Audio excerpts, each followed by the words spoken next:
Everyone, my name is Pat LaFluer. I'm so happy to see so many people here, and I want to thank Angie for inviting me to moderate this first panel.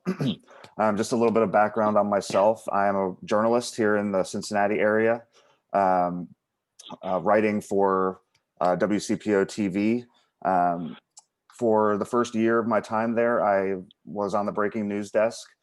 So traffic crashes was a very common topic for me to cover. And then about a year in to my tenure there, I transitioned to full-time reporting on transportation issues with a particular focus on public transit and other car alternatives.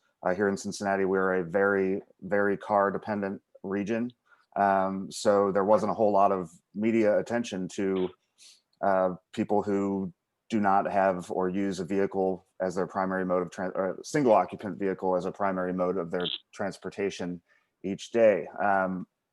Just a couple months ago, I transitioned back to the breaking news desk, but I like to tell the story that a couple weeks after I made that transition was when you all might have heard the Brent Spence Bridge was closed for about a month and a half in our region, which was a major traffic and transportation problem. So I got pretty much thrust right back into the transportation arena after making that transition. I'm happy to be here to talk about Vision Zero today. And I want to take a chance for our panelists to introduce themselves. So I'm going to go alphabetically by first name. So I'm going to ask Ashley Shaw to introduce herself first. Thank you, Pat. Excuse me, Ashley Shaw. I am the Chief Operating Officer and Director of Neighborhood Planning for Ohio City Incorporated. We are a community development corporation for the Ohio City neighborhood, which is located just outside of downtown Cleveland. We're one of the most walkable, dense, transit-connected neighborhoods in the city of Cleveland, and have been doing a lot of work around sustainable multimodal transportation over the last decade or longer. I'm also a member of the City of Cleveland's Vision Zero Task Force, which has been active for about 2.5 years. I co-chair our enforcement committee with our Commissioner of Traffic, Jim Muick. I lived car-free in Cleveland for about 10 years, and I also am a survivor of a very serious bike crash. I have lifelong injuries because of the crash, and so while I came to this work first as a planner, it also is very personal for me as well. And I'd say one thing I'm really excited about is the culture change and the shift taking place in the city of Cleveland right now. We have a lot of momentum and enthusiasm through our Vision Zero Task Force in making our streets safer, and some big infrastructure projects like the Midway and the Lorraine Avenue cycle track that could start building out a really big cycle network in the city of Cleveland that has recently been funded by NOACA. And I'd say that's probably the project I'm most excited about seeing come to fruition. So thank you for having me. Thank you, Ashley. Next up will be Derek Bauman. Greetings. Tell us a little bit about yourself. Sure. Thanks, Pat, and thank you all for being here. This is an amazing turnout that we had here by the numbers, so thank you. My name is Derek Bauman, originally from Cleveland. Live in Cincinnati now, where I live in our historic Over the Rhine neighborhood close to downtown. Have been car-free myself for about the past 3 or so years. Now I was a police officer for longer than I care to admit, 26 years. And most of that time with the city of Mason, which for those of you in Northeast Ohio may not be familiar, it's a Kings Island area, about 25 minutes or so north of Northeast up I-71. And when I moved to Over the Rhine in 2010, being a cop in the suburbs, if you will, I got a lot of feedback and questions about, wow, it's crazy that you're moving downtown and it's so dangerous, and hope nothing bad happens to you. And meanwhile, in Mason, which, it's a relatively upper middle class community, we're not going from shooting to shooting to shooting, although we had that at times. But the one thing that I did do all day long was respond to crashes. And so I would have these conversations with folks that really helped solidify my thinking around why this was so important. I didn't know all the buzzwords. I hadn't heard of Vision Zero, but I know that I was seeing in these images. And I think one thing that we need to keep in mind that they're very real human impacts. I mean, we look at the numbers on a spreadsheet or data points on a map, but these are real people and real lives that are impacted and families and in the longer term. And so I'm seeing this and thinking about, when we talk about public safety, what does that mean? If you get run over by a car, it's kind of blasé, it's okay, just because that's our culture, it's what we do. And so if you die that way, it's no big deal. But of course, if it's a shooting, then it's major, groundbreaking news, and we need to do something about it. So that really helped solidify my thinking of the importance of this. And then the data started to show, and paying attention to it at least in the city of Cincinnati, that, from 2010 to roughly 2018, our pedestrian related crashes have been up, 60 some percent. And you start seeing these numbers, but there wasn't really any policy change around. As a matter of fact, traveling around, I ran for council in 2017, didn't quite win. I'm coming back in 21. But in my travels around the city of Cincinnati to various neighborhoods, I'm hearing this is a consistent issue, but yet there's pushback from our Department of Transportation and elected officials of doing much of anything about it or really adopting these changes.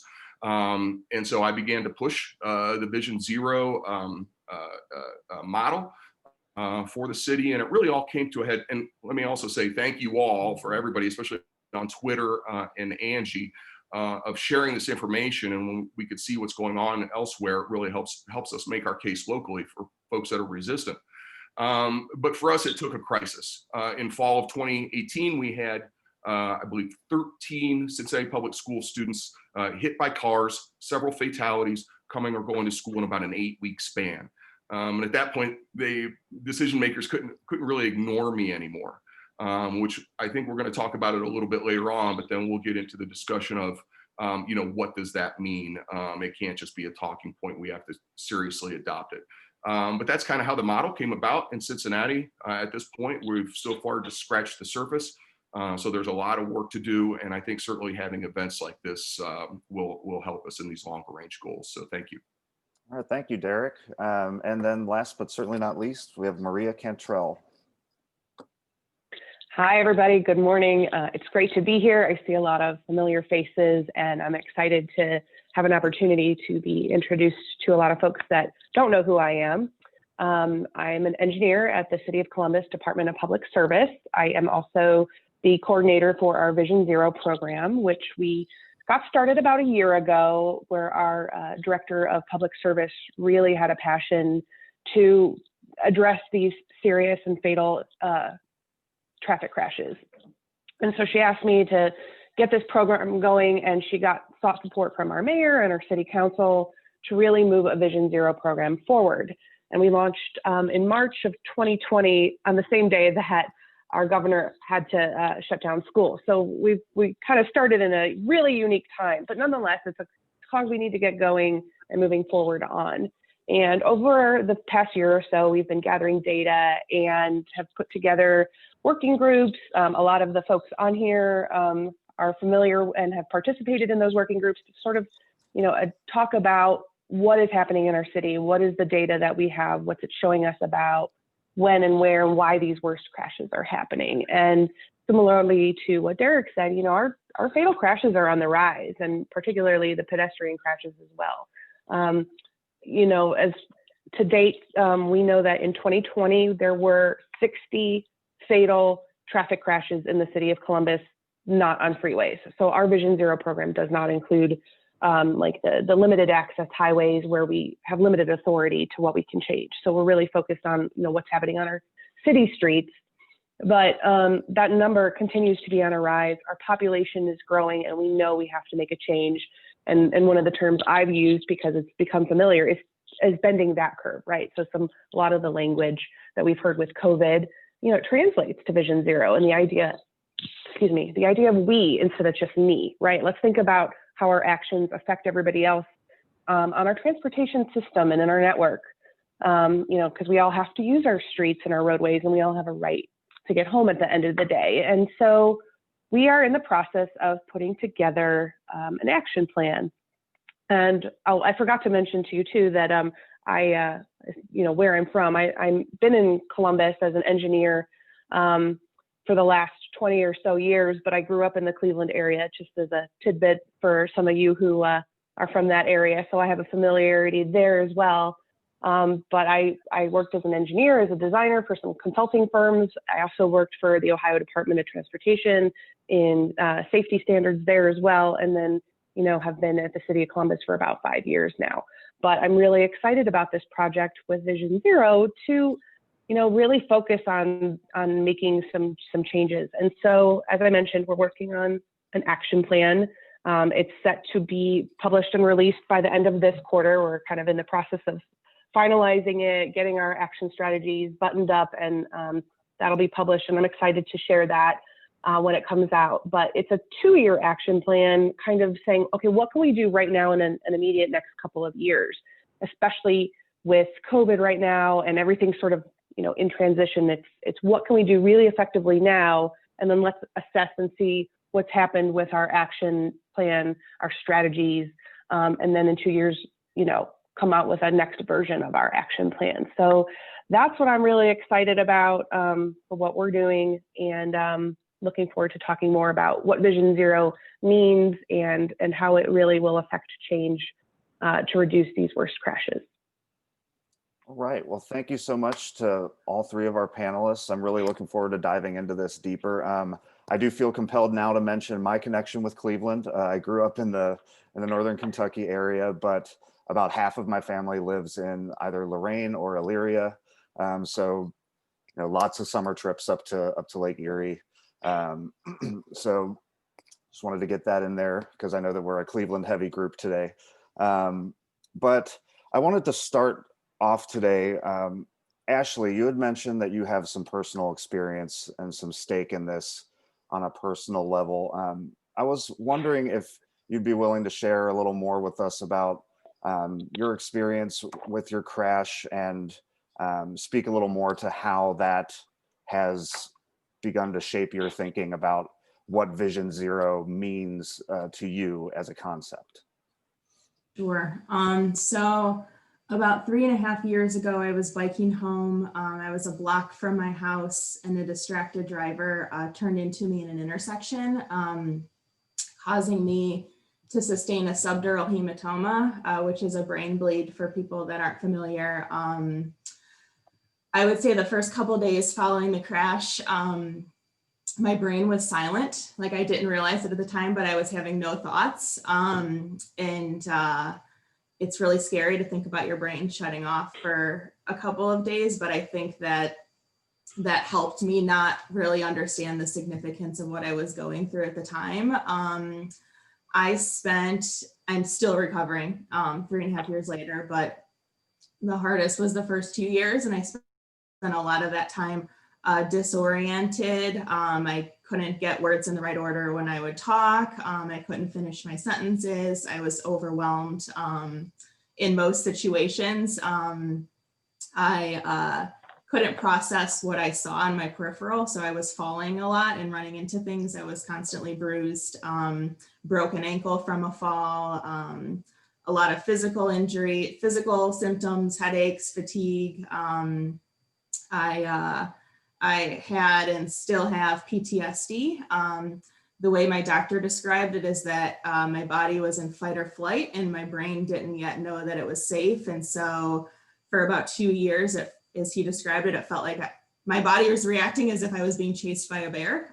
So I was like always on high alert, never had any energy because it felt like I was just running constantly for my life. And so I'd say it was a very difficult thing to get through. It still is, but I don't think I worked a full 40-hour week the first year after my crash. I spent a lot of days in bed next to my laptop, unable to do anything. And I had a boss who told me to do whatever I needed to do to get better. And I feel forever grateful for him for allowing me to keep my job, even when I wasn't able to show up. I since have have gotten to know a lot of people with traumatic brain injuries, many who were caused by car crashes, almost all of them, and almost all of them lost their jobs following their crashes as well.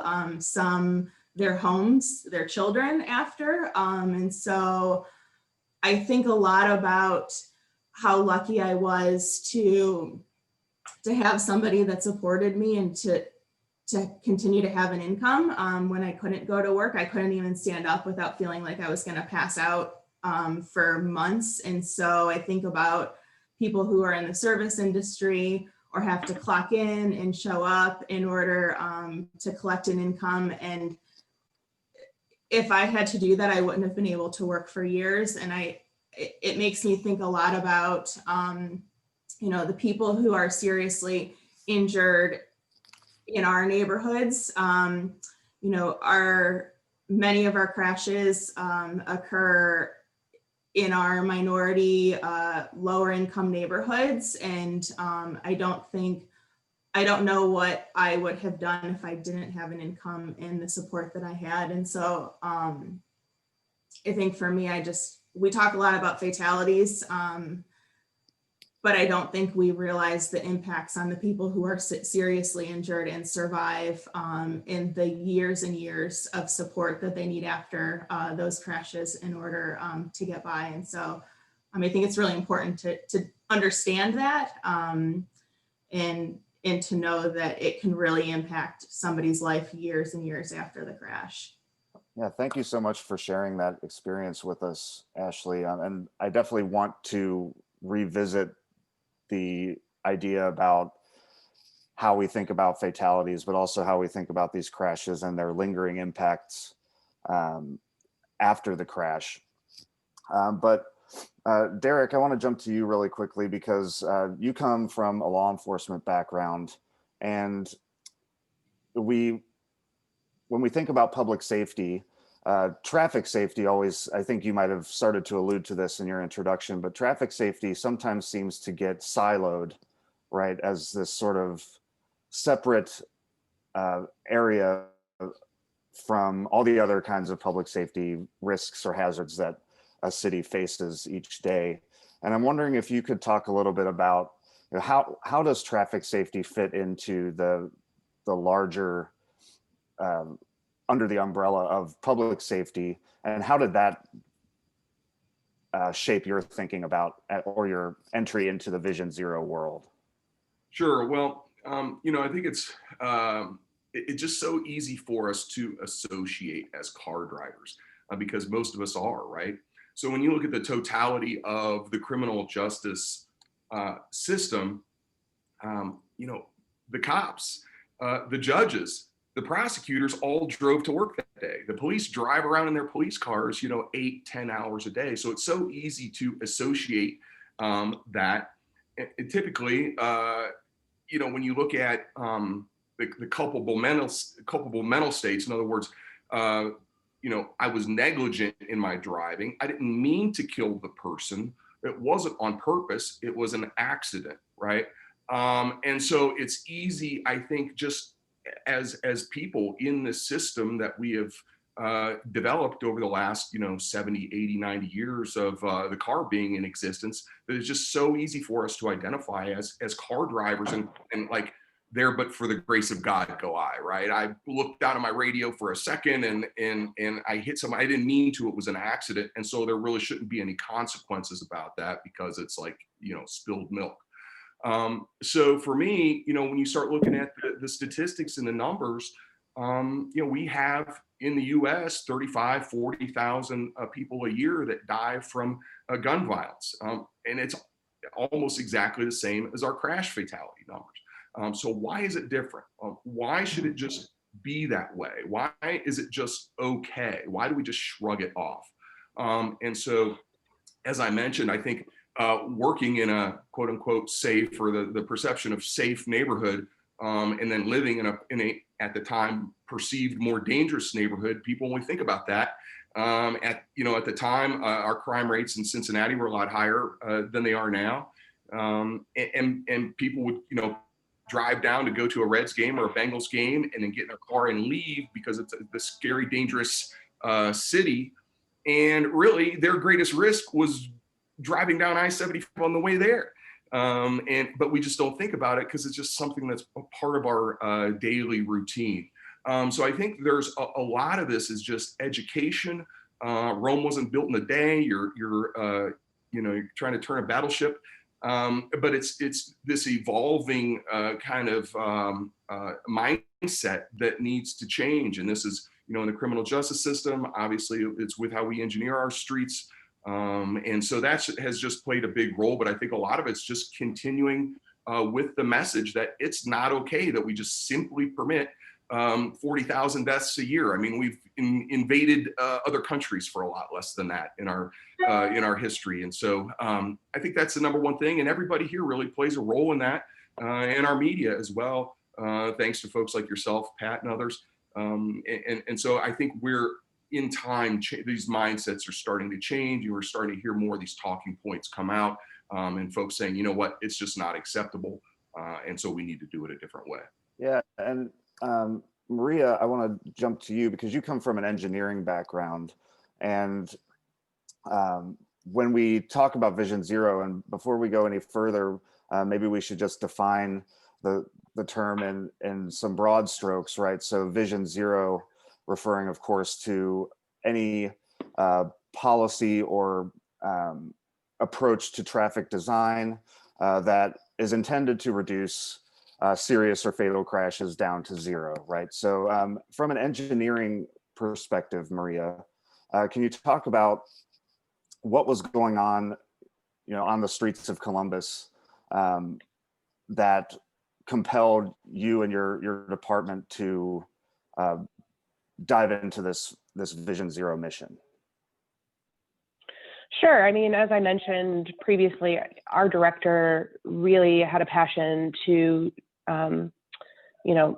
do things differently and make some change. I think she had learned about Vision Zero. She had children herself that were coming to the age of, beginning to drive, and she just was seeing these numbers increase year after year, and she recognized that this can't continue. This can't. We can't keep doing the same thing and expecting a different outcome. And, we had a sense that our traffic crashes were on the rise, but certainly we pulled the data now to prove that. And it's overall an increase, probably 10% every year of more traffic fatalities.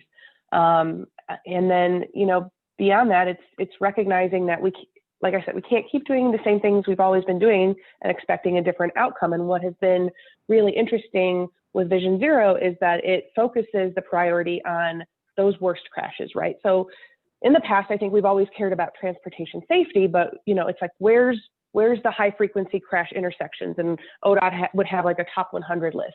And then stepping back from that and saying, maybe our focus doesn't need to be on every single crash, every single property damage only crash, the ding and dents, but let's focus on where those worst crashes are happening and why, these life-altering crashes. So whether they're the fatal crash or someone that has to spend years in recovery, or time off of work that affects their lives in other ways. So looking at the data to see, where that's happening, with Vision Zero is we've come up with a high injury network, and that's part of Vision Zero as well. So it's, like I said, it's a network where those worst crashes are happening.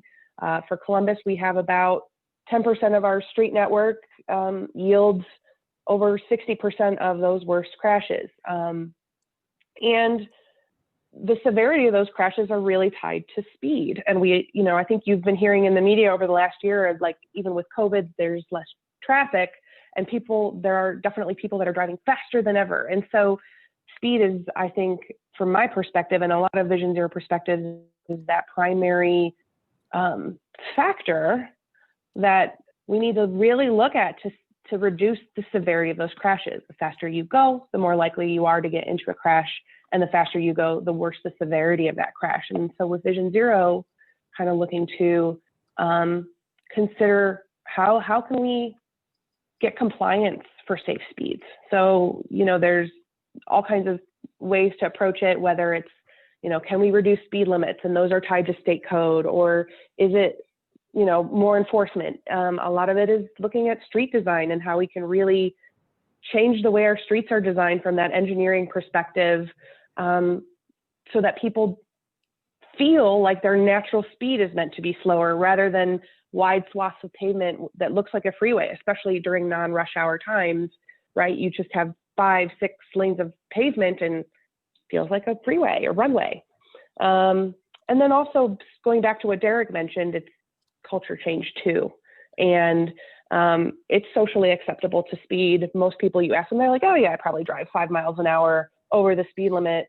That's socially acceptable. And then when we talk about media, it's not just news media, but you think about TV and movies, it's the high speed chases and it's cool to watch those things. And so culturally, all these things I think play a big influence on the speed. And so it may take time to affect that culture. And another way I've compared it is, you know, to the tobacco use. And I think LA did some research on this too. It was sort of, you know, 30 years ago, it was acceptable to smoke in a restaurant and in an airplane. And like the idea of that is crazy now. And it may take that type of culture shift, changing policies and what even businesses allow, you know, is part of what contributed to that reduction in speed. Things like that is what it's going to take, I think, to change culture, as well as all these other things, like I said, enforcement and street design. But if you can reduce the severity of those crashes, you know, by affecting speed, that's a primary way to focus those efforts. Yeah, and hopefully Maria, that's where you were trying to lead me to absolutely. that question. You kind of went through one of the first of the 3 E's that often come up in Vision Zero conversation, right? So there's engineering, enforcement, and then education are probably the 3 biggest buzzwords that circulate around conversations involving Vision Zero. And Ashley, I want to jump to you to start to talk a little bit about the education piece. I know that you're very engaged with the Ohio City neighborhood, and I imagine surrounding neighborhoods as well. What are some of the strategies that your group employs to engage those neighborhoods, especially those who don't really see pedestrian safety or bicycle safety as something that they need to be thinking about? How's that playing out in your area? I would say that we shifted in our neighborhood. We shifted the conversation to safety versus convenience, because there traditionally had been a lot of pushback on, you know, or we're creating congestion, or it's making it more difficult for me to park or drive. And, you know, so we stopped talking about the convenience of parking or getting around in a vehicle and started talking about safety of all of our users, whether you're walking, biking, wheeling, driving. And I would say that I've noticed a change in the resistance and the culture in our neighborhood when we've talked about these things, when we talk about it from a safety standpoint.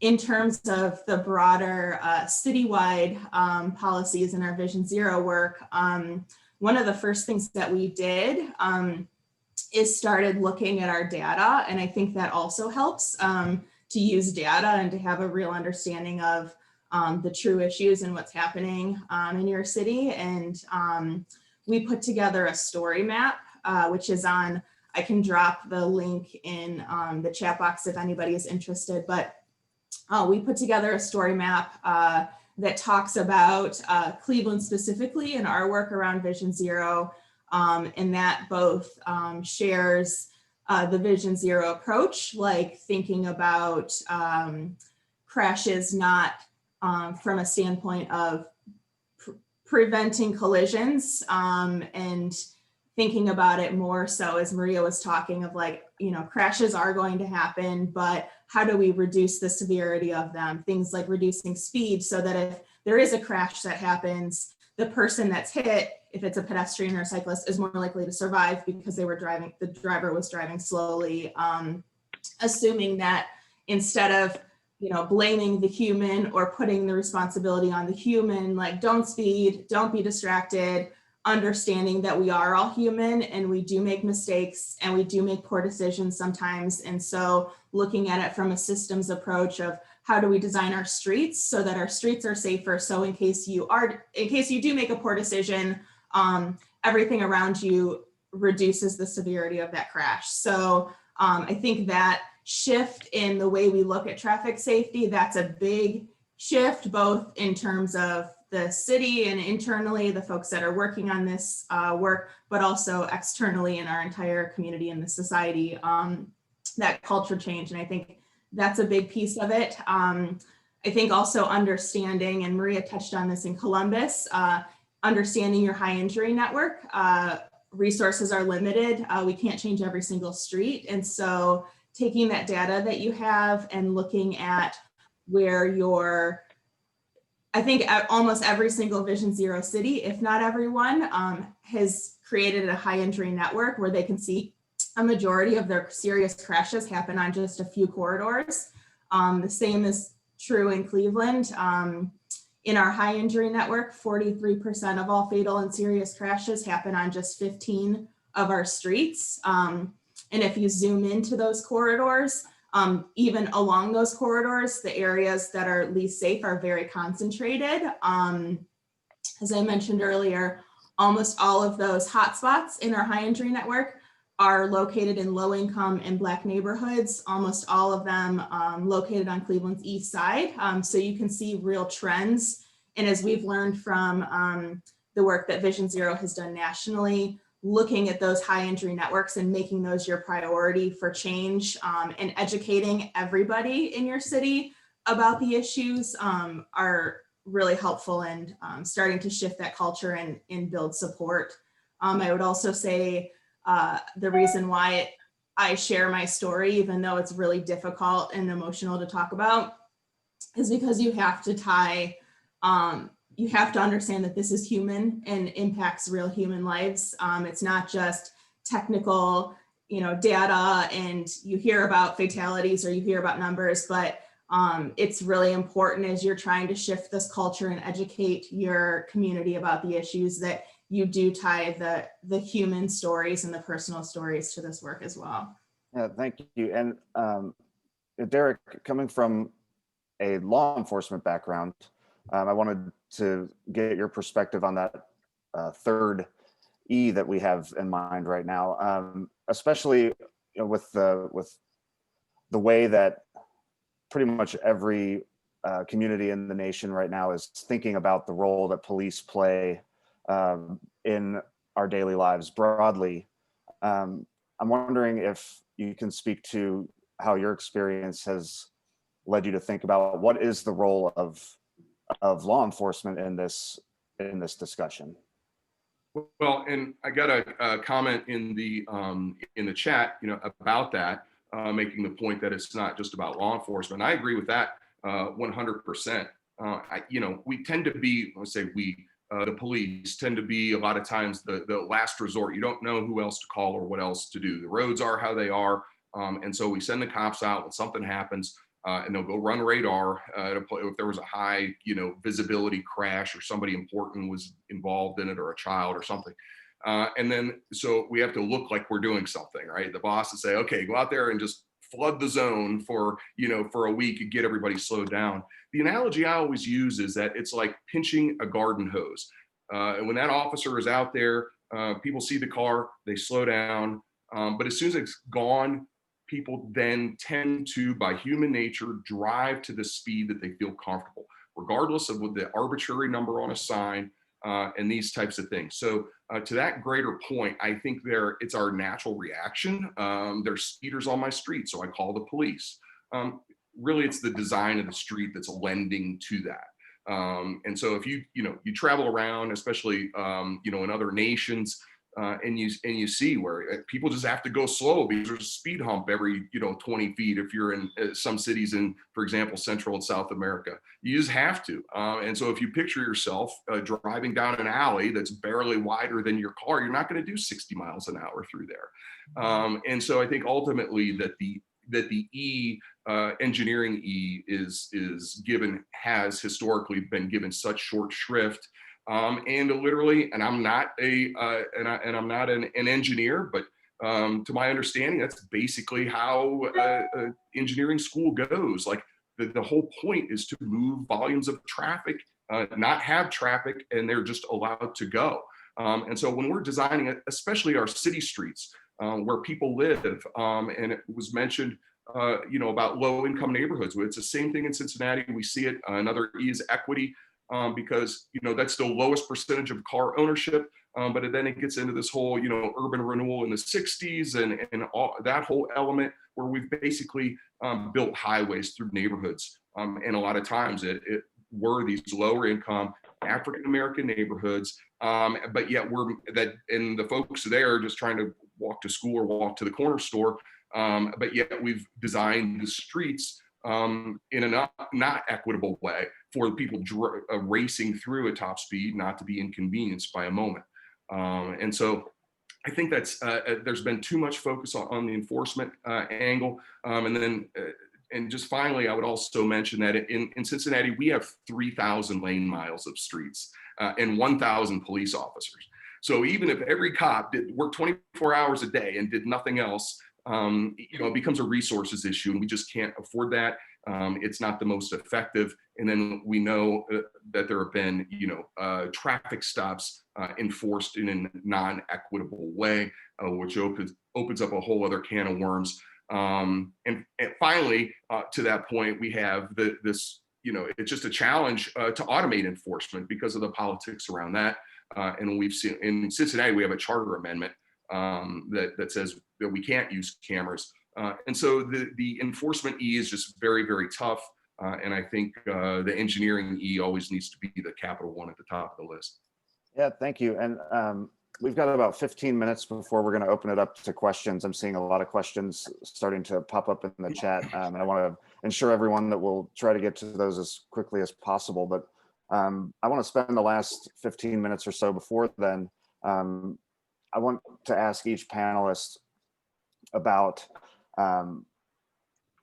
one particular project or one particular event or incident that you would like to highlight to the group in some more detail. But before we get to that, I'm also curious about how I've heard a lot of discussion today about trying to work past the resistance of either the general public to buying into this, or maybe it's elected leaders buying into this. And we all know how expensive some of these engineering changes can be. So I want to go down the line here, and maybe I'll start with Maria. Being an engineer, how do you approach selling some of these more high-priced items, or maybe circumventing high-priced items? How do you go about selling that to the elected leadership who ultimately makes those decisions? Sure. I mean, I think, as Ashley mentioned, that getting behind the numbers and showing the safety benefit, and that our priority, yes, we care about efficiency on our network, but the number one priority is safety. And frankly, a lot of our council leaders and the mayor, I mean, they acknowledge that and have an understanding in Columbus about that safety priority. And so, we're lucky here that they are supporting us. And, they want to provide that financial support as part of it, but also not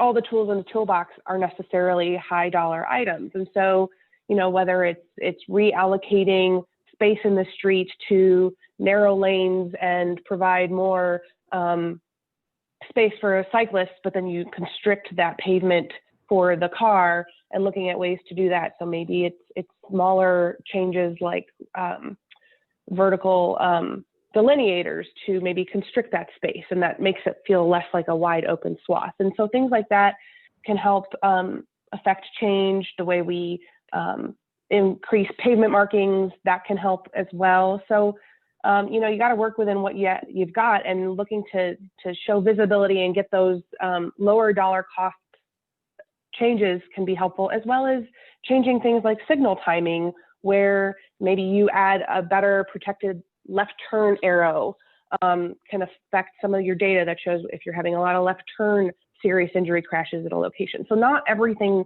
that is in the toolkit is a complete street redesign. Certainly those are the ones that, you know, are going to cost more and do get a lot more public feedback, because people want to see the car slow down, but they don't want you to reduce their capacity. And that's always a challenge that we come up with, or we face. But again, going back to that data and saying, okay, but this is how many people have been hurt or killed here. And I mean, it's really hard, much harder to argue with that, right? So those are some of the tools that we're looking at utilizing. And Ashley, with your work with the Ohio City, can you tell us about a particular moment or project that you tried to push forward but got a lot of resistance, and how you managed to work through that? Which one?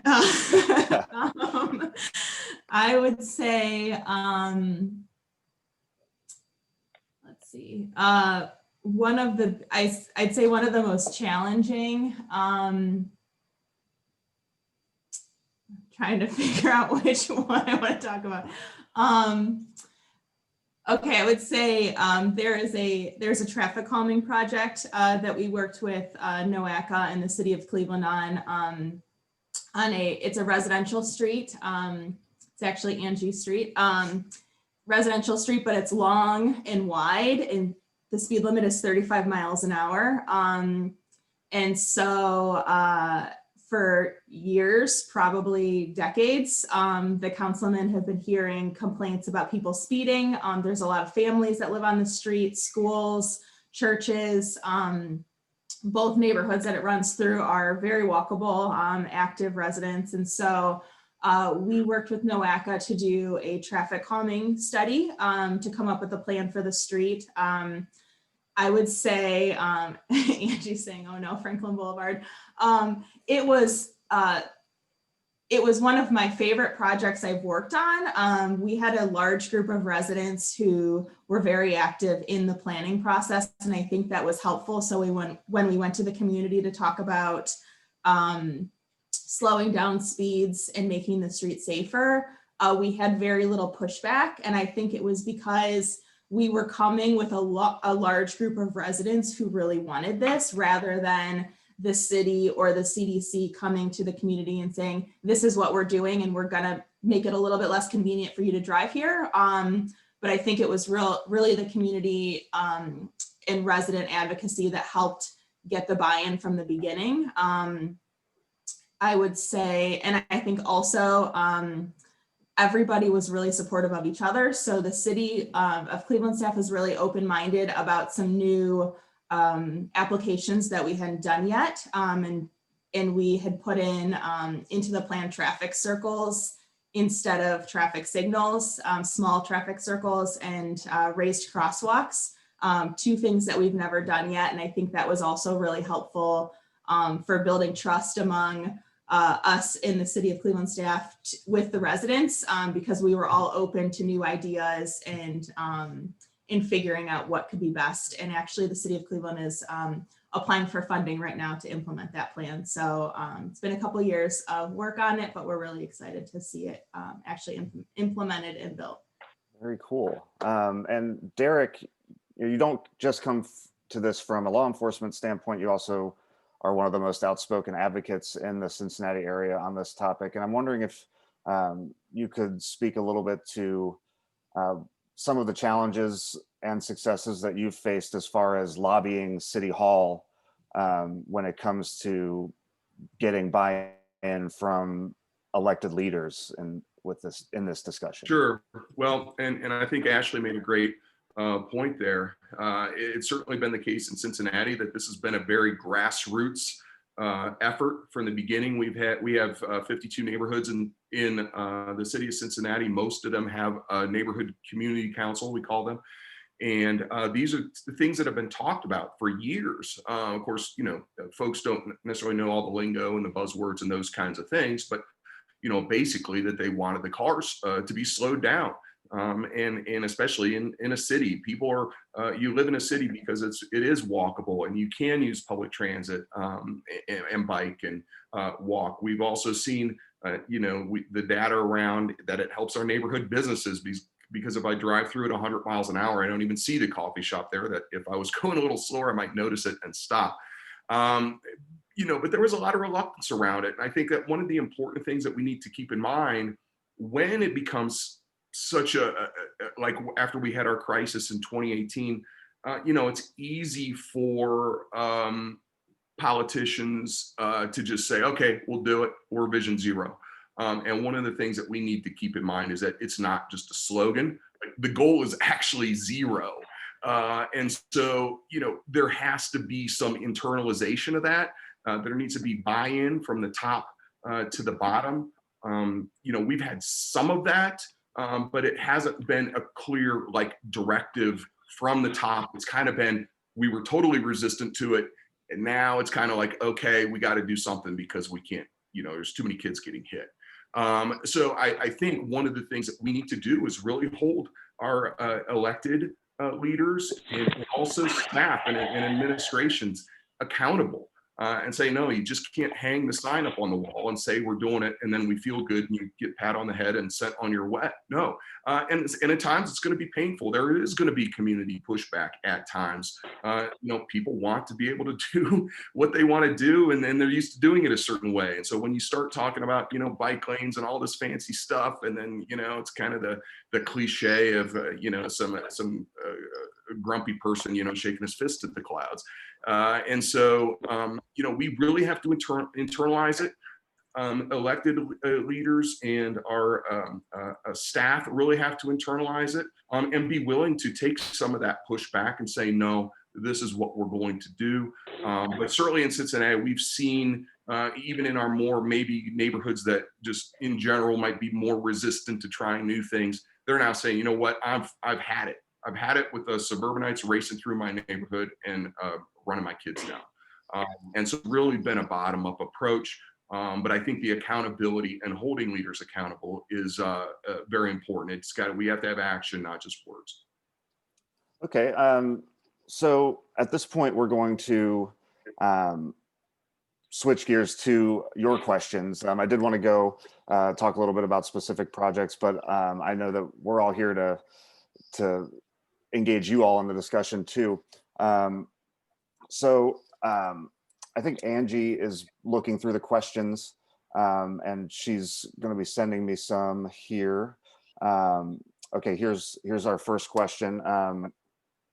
So in areas with poor patterns of development that are autocentric, is this the case? I'm sorry.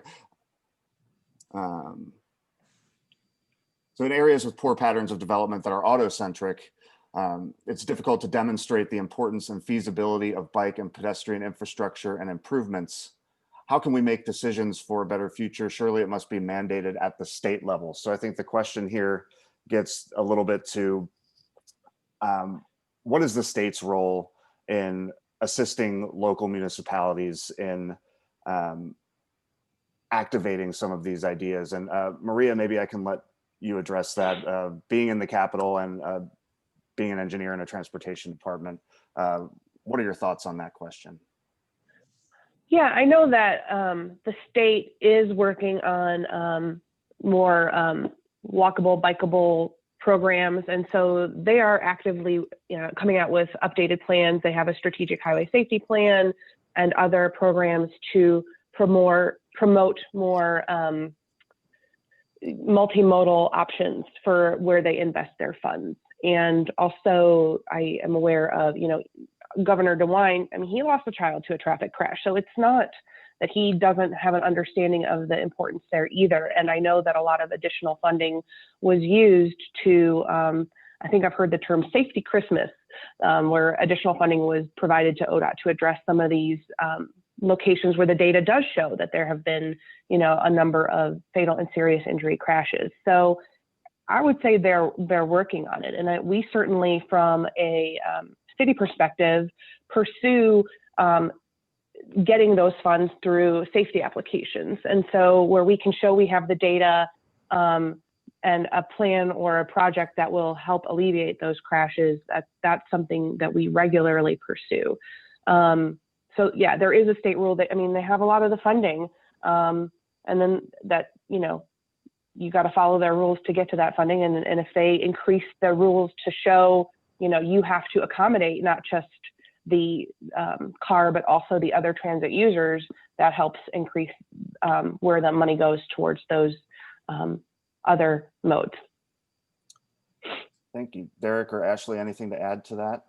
I would say one thing that we're experiencing in Cleveland, and I imagine that most cities across the state are, is that the state of Ohio controls our speed limits. So the traffic calming project that I was referencing, Franklin Boulevard, it's a 35-mile-an-hour street. We were unable to lower the speed limit because of some state regulations. And so we did the traffic calming plan to try and redesign the street in a way that you could only drive 25 miles an hour on it, even if the speed limit was higher. And I'd say speed is such a big part of Vision Zero and ability to lower and reduce speeds in order to save lives. And so I think it's important for municipalities to have control over their own speed limits and ability to change that. And I would like to add on to that with the, for folks that don't know or understand maybe in this group, is that all speed limits, whether it's in a municipality or not, are controlled by state law. And then there's an opportunity in that state law to reduce speed limits, but you have to do a speed study. But a lot of that speed study points to looking at what you measure speeds for what cars are driving. And a lot of it in the past has said, well, what are 85% of the cars driving? How fast are they going? That should be your speed limit. And unfortunately, it's counterintuitive that tends to increase speeds rather than reduce them.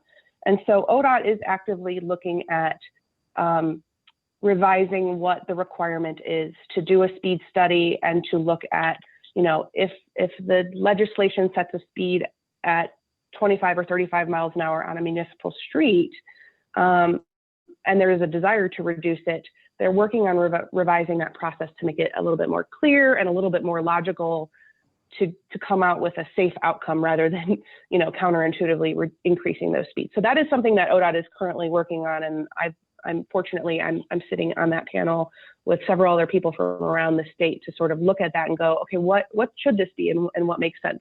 So that's some really good news as far as, you know, progress in that direction. But again, you know, just because a speed limit is posted, we've talked about this, I think 3 different ways here now, that a speed limit is a start, and that's what things are posted at, but doesn't mean you get that compliance even if it's written that way, right? So it's again back to that, how do you get the compliance? And a lot of it does have to do with that, people going as fast as they feel comfortable. And so maybe we find ways to make it less comfortable to go that fast. Yeah, and so we have another question that I want to jump to now. A participant asks, is there a Vision Zero Ohio lobbying group to counter the oil and gas lobbying group? And if not, who is the best group to try to connect with in order to maybe create such a lobbying group? And I'll let panelists jump in as they want to speak to that. Well, I hopefully something like that can come out of a meeting like this. It's certainly a start. I think in the broader picture in the state of Ohio for too long, especially in the 3 Cs and the bigger cities in general, we've done ourselves a disservice. And a lot of, you know, honestly, it gets back to sports rivalries a lot of times, right? And you've got, you know, Cincinnati kind of down here like a southern river town, and Cleveland's, you know, a northern, you know, industrial city, the history. And so we haven't worked well together in the past. And I think, you know, events like this and bringing like-minded folks together and figuring out, you know, rather than already being divided and conquered, we come together and start coordinating. And so my hope would be in the grander picture, and this goes for public transit issues and others that have gotten short shrift from our, you know, from our state government, that we do coalesce around this. And there's a lot of work to be done, and it's tough with gerrymandering and other things, perhaps with those that are resistant to such things. But I think it's a great, hopefully a great outcome that comes out of a day-long session like this, bringing folks together from across the state and elsewhere. Any other thoughts on that question, Ashley or Maria? I would just second what Derek said. The main reason why I was so excited for today is to connect with people throughout the state, because I know we're all experiencing similar issues. So hopefully some of that comes out of today. Well, I'm going to move on to the next. And I can't, sorry, go ahead, Maria. I would just say I don't know of a specific one group, but I know there are transportation safety initiatives. There's a bill out right now that has a lot of transportation support, particularly with large groups like Nationwide Insurance, because they have an interest in it as well as to focusing on distracted driving laws. So I don't think that there's one specific lobbying group, but I think there are groups with common interest that if you look for them online, you can find people that will come together with you to pursue some of these changes. So Wade Johnston with Tri-State Trails, which is a Cincinnati area organization, he asks, what role does disincentivizing driving play in reaching Vision Zero? And how do we create public support to discourage driving and encourage more biking, walking, and transit use? It's a great question. I could touch on that. I'm not sure if disincentivizing is very politically challenging. Not that we shouldn't do it, but I think making all of those other modes, incentivizing them by human nature, by making them safe and convenient, right? So I think about, for example, if we had built 3C rail in Ohio, how many people would be alive today if they had the option to take the train, very safe mode of transportation, rather than driving up and down I-71. And so I think what we need to do is make walking, biking, using public transit convenient to the point that people choose to take it.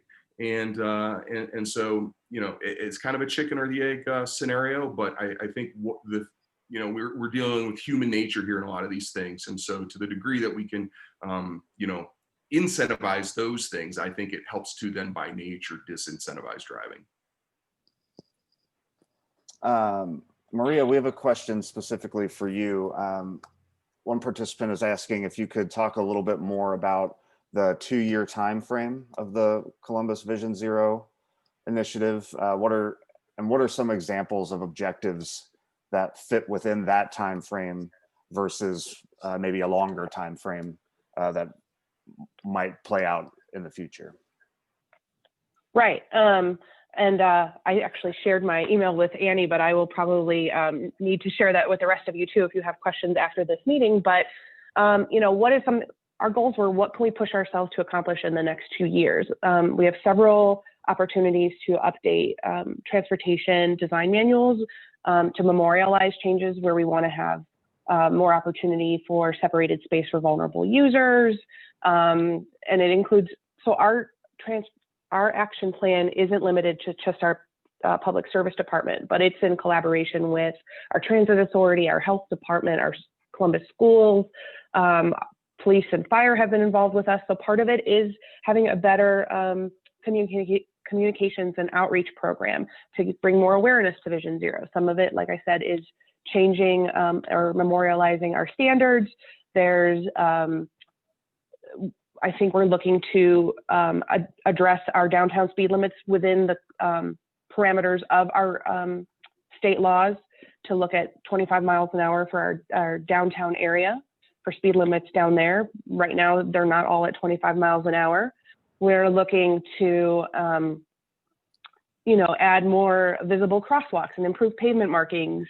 And we're looking to see where there are opportunities to confine the space for, how many lanes there are and, reallocate, and maybe 3 lanes is enough with bike lanes. So we're looking to have a couple corridors to address with that as well. So again, it's multi-pronged, many different agencies involved. I'm not allowed to give every detail out just yet until we publish it, but those are some examples of things we're looking to do now. And ODOT is partnering with us as well. So ODOT has a multimodal design guide that they're going to be coming out with. And also, again, our involvement with ODOT on that, addressing that ability to do a speed study and what the requirements are for that. That's part of this process as well. So I'm excited to kind of get going on that and to share all the details with you, hopefully by the end of March. Great. And I'll put my email address in the chat. Yeah. Perfect. I think we have time for one more question.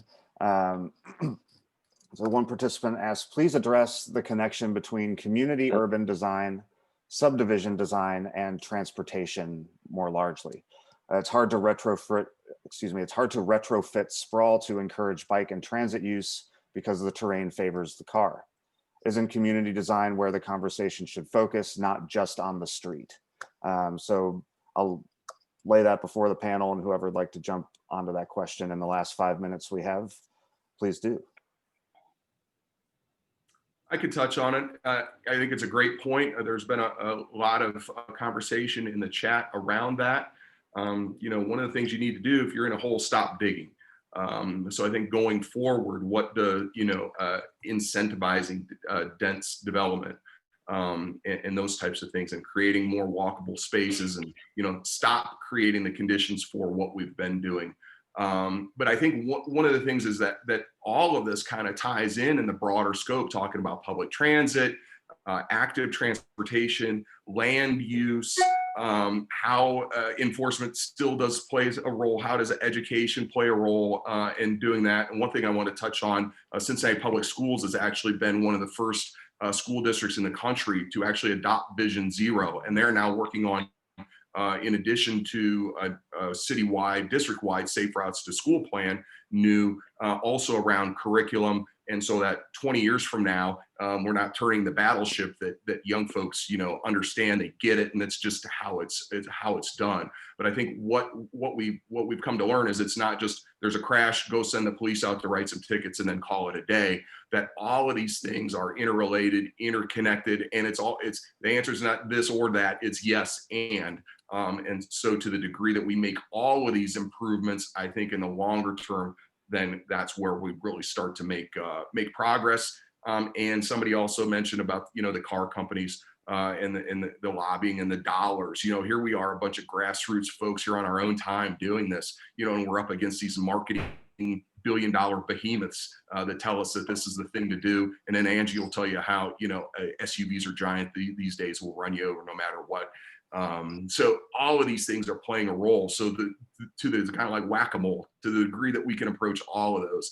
I think in the systems approach is the term, that's to our great benefit to do that. Ashley, Maria, anything to add to that? I know here in Cleveland, and I know we're very lucky to have this, Northeast Ohio, I should say, the Cleveland Metro Parks have an extensive trail network throughout Northeast Ohio and the city of Cleveland and the suburbs. The Towpath Trail, which connects the city of Cleveland to it's down to Akron. Those I've started to see suburbs looking at making on-road connections in order to get their residents and connect their suburbs to that huge trail network. I'd say it's just a start. I like Derek's analogy of if you're in a hole, stop digging. But I would say that especially this year, we've seen what an asset the metro parks are to our community and our region. And I think we just need to focus more on making those on-road connections and making the streets in our suburbs safer so that the communities can access those. Great. Maria, any final thoughts on that question? Yeah, I mean, there is the sprawl that's happening. And so when we do build new streets, we really need to start thinking about, do we need to build a collector road or another arterial, or do we really need to rethink about what that street should look like? And it's tough because a lot of these things have been in plan for 3, 4, 5 years. And so, that's already coming. And now we're starting Vision Zero, and I, have to remind everybody, like, oh, we're in Vision Zero. Let's take another look at this. Or if we are going to build this collector road, how do we make it so that it doesn't become a 45-mile-an-hour plus facility? So let's take a step back as we look at it. So that's great that it might have a shared use path on one side and a sidewalk on the other, but how are pedestrians going to get across the street from that? And so in some of those cases, we don't even know what the development's going to be on either side to be the drivers for those, where pedestrians are going to want to cross. So it's, I think, for folks that are on our end at the city to have that lens to go, oh, wait, hold on. When we look at what development's coming through and go, we need to tie all of this together. And it's hard because, like I said, some of these things have been in plan for so long. So it may take a little bit more time over time to see that type of behavior change. But I know a lot of what we can do is focusing on the dense urban areas that we have now and making change there too. So I know we're kind of out of time, so I could talk all day. Well, thank you so much to all of our panelists. We are at 10:45 now, and I've been asked to convey that we'll have a 15-minute break, and then coming back at 11 is a panel on public transit, I believe. So once again, I want to thank Ashley, Derek, and Maria for sharing their wisdom with us today and their experience, and to thank Angie, and thank all of you. It was a great discussion, and I hope that the discussion continues. This is just the beginning, not the end. And I want to say thank you again. Thank you.